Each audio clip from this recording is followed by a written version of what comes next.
L'info écho avec Capital. L'info pratique Capital, vous l'attendiez, elle arrive dès cette semaine. La baisse de l'impôt sur le revenu se concrétise pour les salariés.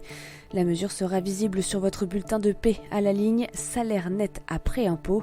Mais elle ne s'appliquera pas à tous les ménages. Seuls les foyers des classes moyennes et populaires dont le taux marginal d'impôt sur le revenu ne dépasse pas 30% sont concernés. Pour eux, la baisse d'impôt tournera en moyenne à 300 €. Cette nouveauté fiscale ne sera pas la seule de l'année 2020. Prélèvement à la source, crédit et réduction d'impôts, taxes d'habitation. Capital a récapitulé les dates importantes à ne pas rater. Le chiffre du jour, 18 000 €. Voilà la coquette somme que vous devrez débourser si vous rêvez de passer vos vacances dans la villa de Johnny et Laetitia, l'idée sur l'île de Saint-Barthélemy. Située dans les Caraïbes, cette maison de rêve est en effet disponible à la location.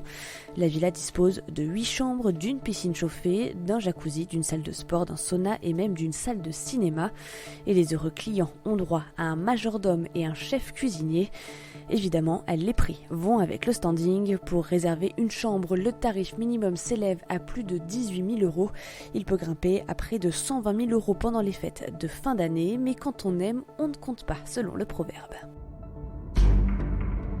Le coup de gueule du jour va être poussé par les détenteurs d'assurance vie. Mauvaise nouvelle pour les épargnants, leur assurance vie va, à de très rares exceptions, leur rapporter bien moins. Le rendement moyen des fonds euros au capital garanti devrait en effet fortement reculer.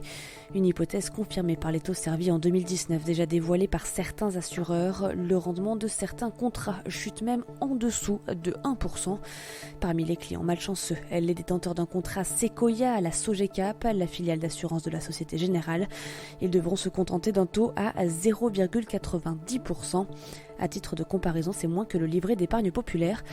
Heureusement, certains établissements limitent la casse. Pour connaître l'évolution des taux des différents contrats, consultez notre tableau régulièrement mis à jour sur notre site. On termine avec le palmarès du guide Michelin, dévoilé hier soir en pleine polémique autour des critères retenus pour noter les restaurants, et alors que celui du célèbre chef Paul Bocuse a perdu sa 3e étoile. Le guide rouge a récompensé 3 nouveaux établissements qui se sont vus attribuer le Graal suprême en France.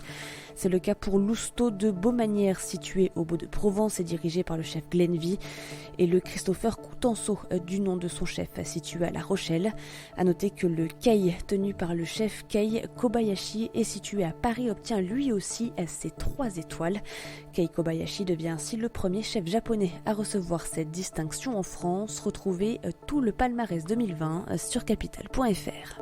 C'était l'info écho avec Capital.